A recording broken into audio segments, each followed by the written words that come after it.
Hi friends, मैं परविंदर खारी। Friends, आप लोगों ने अभी कुछ दिनों पहले अखबार में या फिर कहीं ना कहीं सोशल मीडिया साइट्स पर ज़रूर पढ़ा होगा एक इलन मस्क के ट्वीट के बारे में, जिसमें उन्होंने बताया है कि पहला ब्रेन इम्प्लांट कराने वाला पेशेंट बिल्कुल सही है और वो रिकवर कर रहा है। And initial results shows the promising neuron spike detection. Friends, क्या है ये न्यूरालिंक प्रोजेक्ट और क्या है ये ब्रेन इम्प्लांट जिसके बारे में इलॉन मस्क यहाँ बात कर रहे हैं? फ्रेंड्स, जैसा कि आपको नाम से ही पता लग रहा होगा, ब्रेन इम्प्लांट यानी कि ब्रेन के अंदर कुछ ना कुछ चीज इम्प्लांट की है। फ्रेंड्स, न्यूरालिंक का दावा है कि अगर ये ब्रेन इम्प्लांट लगा दिया जाए किसी भी शख्स के अंदर, तो वो अपने कंप्यूटर के कर्सर को सिर्फ ब्रेन से ही कंट्रोल कर सकता है। फ्रेंड्स, आखिर एलन मस्क की कंपनी ये क्या करने लगी है? वैसे देखा जाए तो ब्रेन की सारी एक्टिविटीज या ब्रेन के बारे में हम बहुत कम जानते हैं अपने शरीर के अंदर। किस तरह से ब्रेन काम करता है, किस तरह से न्यूरॉन्स आपस में कम्युनिकेट करते हैं, इसके बारे में थोड़ा आइडिया है, लेकिन एग्जैक्टली थॉट प्रोसेस या प्रोसेसिंग पूरी उसकी किस तरह से काम करती है, इसके बारे में हमें बहुत ज़्यादा कुछ नहीं पता है। तो फिर एक्सटर्नल इम्प्लांट के साथ वो किस तरह से कम्युनिकेट करेगी? फ्रेंड्स, जो कुछ भी हम फील करते हैं, जो कुछ भी सोचते हैं, जिस भी तरह से हमारा ब्रेन वर्क करता है, फ्रेंड्स, ये सब न्यूरल स्पाइक्स हैं। अगर हम किसी तरह से इन न्यूरल स्पाइक्स को डिटेक्ट कर पाए और डिकोड कर ले, तो हम ब्रेन एक्टिविटी को ज़्यादा बेहतर तरीके से समझ सकेंगे, और यही काम न्यूरालिंक कंपनी करना चाह रही है। मेरे ख्याल से मुझे ये नहीं कहना चाहिए, ये सब काम वो करने में सफल हो चुकी है, यानी कि न्यूरल स्पाइक्स को वो डिकोड डिटेक्ट और डिकोड दोनों ही काम कर चुकी है। फ्रेंड्स, आप यहाँ इस वीडियो में एक बंदर को देख रहे होंगे जो कि एक जॉयस्टिक के द्वारा एक कर्सर को मूव कर रहा है, और जैसे ही कर्सर सही जगह पर पहुंचता है तो स्ट्रॉ से उसे एक रिवॉर्ड मिलता है, शायद कोई बनाना सूप होगा। बस यहाँ इस बंदर के दिमाग में न्यूरालिंक ने अपनी न्यूरालिंक N1 चिप को इंस्टॉल कर दिया है। N1, I think N stands for Neuralink and 1 stands for its first version. बस यही चिप, या मैं कहूँ ब्रेन इम्प्लांट, बंदर के दिमाग में किस तरह से न्यूरॉन ट्रिगर कर रहे हैं उसे मेजर कर रहा है या डिटेक्ट कर रहा है, और इसी को कहते हैं स्पाइक डिटेक्शन। अब हमें ये समझना है कि किस तरह से एक एक न्यूरॉन उस कर्सर की मूवमेंट के साथ रेस्पॉन्ड करता है, और इसी बात को डिकोड करके, और इस डिकोडिंग के बाद आपको करना क्या है? सिंपली रिमूविंग द मिडल, मतलब हमारे दिमाग में जो भी न्यूरल एक्टिविटी हो रही है, जो हमारे हाथ को ऑर्डर कर रही है, जो हाथ जॉयस्टिक को मूव कर रहा है और वो जॉयस्टिक कर्सर को मूव कर रही है, simply removing the middle man. आप अपने ब्रेन से डायरेक्टली सिग्नल उस कंप्यूटर में भेजिए जो कि कर्सर को मूव कर रहा है। फ्रेंड्स, अब चूंकि बंदर आदत के अनुसार तो जॉयस्टिक पकड़े हुए है, लेकिन अगर आप देखेंगे वीडियो में ध्यान से, तो जॉयस्टिक का प्लग निकला हुआ है। देखा जाए तो अब बंदर पूरी तरह से अपने दिमाग से ही उस कर्सर को कंट्रोल कर रहा है। फ्रेंड्स, ये समझ में आ जाए तो काफ़ी सिंपल लगने लगती है। इनफैक्ट इसी बंदर ने पिंग पोंग बॉल की गेम को भी खेला है, सिर्फ अपने दिमाग से, बिना किसी जॉयस्टिक के।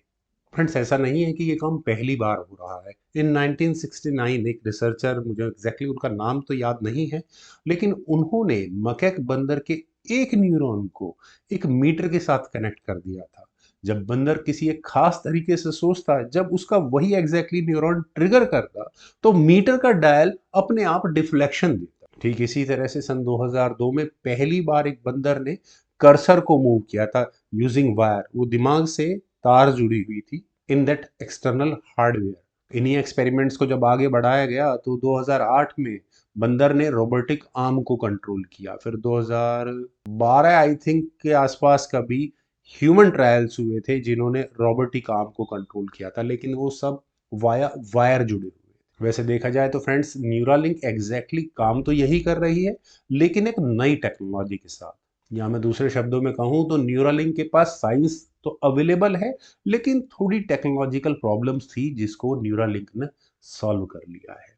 फ्रेंड्स, न्यूरालिंक की N1 चिप सिर्फ एक अठन्नी के सिक्के के आसपास के ही साइज की है, और उनसे निकलने वाली तारें जो हमारे बालों से भी पतली है, जो फर्दर इलेक्ट्रोड से जुड़ी हुई है, जिनको आगे जाकर न्यूरॉन से चिपकाना है, ताकि वो न्यूरॉन से आने वाले सिग्नल्स को डिटेक्ट कर सके और वाया ब्लूटूथ वो एक्सटर्नल डिवाइसेस तक उस सिग्नल को ट्रांसफर कर सके। मीन्स इस बार किसी तरह की कोई एक्सटर्नल केबल्स नहीं होंगी, यानी कि सर्जिकली किसी तरह से आपने अगर इसे ह्यूमन ब्रेन के अंदर इंस्टॉल कर दिया तो आपको दोबारा उसे कभी ओपन करने की ज़रूरत नहीं पड़ेगी। हाँ, ये बैटरी से चलता है और इस बार इस N1 इम्प्लांट के अंदर जो बैटरी इंस्टॉल की गई है वो भी एक्सटर्नली चार्ज की जा सकती है। फ्रेंड्स, ह्यूमन ट्रायल्स के लिए हम बात कर रहे हैं बहुत ही सोफेस्टिकेटेड न्यूरो सर्जरी की। अगर हम ब्रेन की बात करें तो आपको सर्जरी करने के लिए सबसे पहले स्किन की लेयर को हटाना होगा, उसके बाद स्कल यानी कि खोपड़ी में एक ड्रिल करनी होगी और उसके बाद आती है हमारे ब्रेन की प्रोटेक्टिव लेयर जिसे ड्यूरा कहा जाता है, वो कट होगा और उसके बाद वो एक्सपोज होगी हमारी ब्रेन, जहां पर एक छोटी सी जगह पर करोड़ों न्यूरॉन्स एक ही साथ प्लेस है। फ्रेंड्स, इस सर्जरी को हाथों से अंजाम नहीं दिया जा सकता। जैसे मैंने बताया कि N1 चिप की तारें भी एक बाल से पतली हैं, उनसे लगने वाले इलेक्ट्रोड्स को न्यूरॉन्स के साथ अभी चिपकाना बाकी है। ये सब काम करने के लिए न्यूरालिंक ने एक बहुत ही सोफेस्टिकेटेड मशीनरी या हार्डवेयर तैयार किया है। फ्रेंड्स, जैसा कि आप समझ चुके होंगे, ये सर्जरी बहुत ही ज़्यादा सोफेस्टिकेटेड है, इसमें बहुत रिस्क इन्वॉल्व है। हो सकता है ये सर्जरी करवाते हुए पेशेंट को परमानेंट लॉस ऑफ मेमोरी या दिमाग से रिलेटेड कोई भी प्रॉब्लम हो सकती है, किसी भी तरह का इन्फेक्शन हो सकता है, कभी ना रुकने वाली ब्लीडिंग जो कि दिमाग में शुरू हो सकती है। लेकिन फ्रेंड्स, न्यूरालिंक ने लगभग इन सभी समस्याओं को सुलझा लिया है। जब न्यूरालिंक को ह्यूमन ट्रायल्स की इजाज़त मिली तो फ्रेंड्स उन्होंने अपनी वेबसाइट पर जिन वॉलेंटियर्स के लिए आवेदन मंगाया तो वहाँ पर क्लियर था कि वे पेशेंट जो क्वाड्रिप्लीजिया या एएलएस जैसी बीमारियों से ग्रसित हैं वही अप्लाई कर सकते हैं। फ्रेंड्स, क्वाड्रिप्लीजिया या एएलएस ये बीमारियां कुछ इस तरह की हैं कि कोई भी इंसान अपना ब्रेन बॉडी फंक्शन खो चुका होता है, मतलब ब्रेन में सिग्नल तो आ रहे हैं लेकिन यूजिंग नर्वस सिस्टम कहीं ना कहीं कोई वायरिंग लूज हो चुकी है तो सिग्नल मसल्स तक नहीं पहुंचते, जिस जैसा हम एग्जांपल पैरालिसिस में देखते ही हैं। फ्रेंड्स, जस्ट इमेजिन आपने एक ब्रेन इम्प्लांट किया पैरालाइज्ड पेशेंट को, ब्रेन से सभी सिग्नल बिल्कुल सही चल रहे हैं लेकिन मसल उनके हिसाब से मूव नहीं कर पा रही है क्योंकि बीच में डिस्कनेक्शन था। आपने ब्लूटूथ से वहाँ कनेक्शन एक नए रूट के जरिए जोड़ दिया है और मसल्स भी बिल्कुल ठीक तरीके से काम करने लग जाएगी। फ्रेंड्स, ये आने वाले समय में वाकई में वरदान साबित होने वाला है।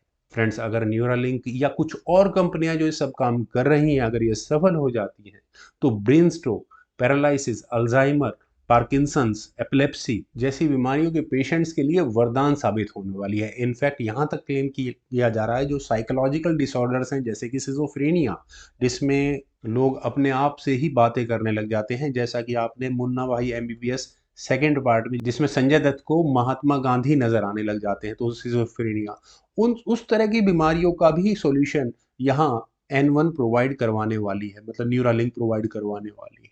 और सोचिए कि जो लोग देख नहीं सकते, यानी कि आंखों पर रोशनी तो पड़ रही है लेकिन वे रोशनी के सिग्नल ब्रेन तक नहीं पहुंच रहे हैं जो हमें चीज़ें दिखाते हैं। जस्ट इमेजिन कि वो सिग्नल वाया दीज चिप्स हम ट्रांसफ़र कर पाए तो जो दृष्टिहीन लोग हैं वे भी देख पाएंगे, उनके जीवन कितना आरामदेह हो चुका होगा। लेकिन फ्रेंड्स, जब भी कोई नई टेक्नोलॉजी आती है तो उसके मिसयूज़ का तो खतरा रहता ही है। अब जैसा कि N1 चिप ने करके दिखाया है कि बंदर ने माउस के कर्सर को बिना किसी वायर कनेक्शन के मूव कर दिया था। तो फ्रेंड्स, आने वाले समय में अगर ब्रेन इम्प्लांट होते हैं तो ऑब्वियस है आउटर वर्ल्ड की मशीनरी से हो सकता है हमारा ब्रेन डायरेक्टली इंटरेक्ट कर पाए, मतलब आपकी ईमेल आपके पास आती है और आप डायरेक्टली अपने ब्रेन में ही उसे डाउनलोड कर पाए। खैर फ्रेंड्स, ये तो जस्ट इमेजिनेशन है, आने वाले समय ही बताएगा कि ये किस हद तक जा सकता है। पर हाँ फ्रेंड्स, डर की संभावनाएं तो हमेशा रहती ही हैं। लेकिन फ्रेंड्स, न्यूरालिंक अकेली ऐसी कंपनी नहीं है जो ये काम कर रही है, दर्जनों भर और कंपनियां हैं जो इस तरह की रिसर्च कर रही हैं। खैर फ्रेंड्स, जो भी हो ये तो आने वाला समय ही बताएगा।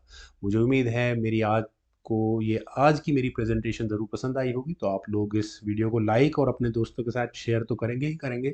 और अगर आपने अभी तक मेरे इस यूट्यूब चैनल परविंदर कारी को सब्सक्राइब नहीं किया है तो प्लीज़ इसे ज़रूर कर लें। आपके कमेंट्स इवन सजेशंस का मुझे बेहद इंतज़ार रहेगा। Thank you for watching and bye for now.